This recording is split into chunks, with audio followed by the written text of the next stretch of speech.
Hol volt, hol nem volt. Volt egyszer 3 kismalac.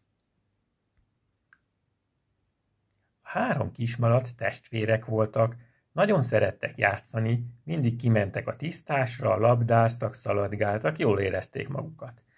Egyik nap azt mondta nekik a legidősebb testvérük, hogy kéne építeni már egy házikót, mert mi lesz, hogyha nagy vihar jön, vagy esetleg megtámad minket a farkas, hova fogunk elbújni? Hát a másik 2 testvér azt mondta, hogy jól van, építsünk valamit. Neki is álltak építkezni. Az egyik őjük szalmából készített egy bungallót, nem volt túl erős, de azt mondta a kismalac, hogy jó lesz ez neki. A másik testvére, ő azt mondta, hogy ő ágacskákból fog építeni. Az se volt túl erős, de azt mondta, jó lesz az neki. A legidősebb testvérük viszont azt mondta, hogy kőből kell építeni a házat, mert különben elfújja a szél, vagy összedönti a vihar, vagy esetleg egy farkas be tud törni hozzájuk. De a másik 2 kismalac azt mondta, hogy az butaság, úgyse jön farkas, inkább a tóparton üldögéltek, játszadoztak és jól érezték magukat, miközben a harmadik testvérük építette keményen a kőházikót. Egyik nap megjelent a házuknál egy farkas, bekopogott. A 2 kismalac nem engedte be a farkast, azt mondta neki, hogy maradják kint, és bezárták az ajtót. De a farkas nagyon erős volt, vett egy nagy levegőt, fújt egyet, és el tudta fújni a 2 kismalacnak a házikóját.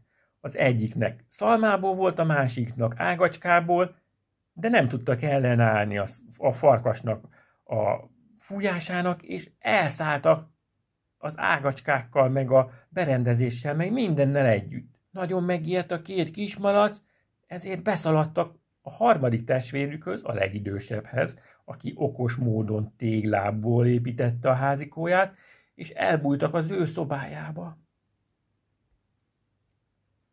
A legidősebb testvérük gyorsan bezárta az ajtót, és azt mondta a többieknek, hogy gyertek, tegyünk oda egy nagy lábas vizet, és amikor a farkas be akar jönni, akkor jól belelökjük. Oda is tették a vizet forni, forró vizet csináltak belőle, majd amikor a farkas kopogott, akkor azt mondták neki, hogy bejöhetsz, de csak az egyik lábadat teheted be. A farkas azt mondta, jó, hadd tegyem be az egyik lábamat. Berakta az egyik lábát, majd megengedték neki a másikat, de nem vette észre a farkas, hogy a lába előtt ott van a nagy üst forró víz. Ezért amikor végül beengedték teljesen, akkor meglökték, és zsupsz!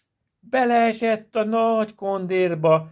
Forró vizet a kopaszra, ezt kiabálták a malacok, a farkas sikított, nagyon fájt neki, és a kis malacok meg azt mondták, hogy így jártál, farkas, most jól megbüntetünk, amiért meg akartál minket enni. A farkas úgy megijedt, úgy fájt neki a hátsója, hogy elszaladt, és soha többé nem jött vissza megnézni a 3 kismalacot.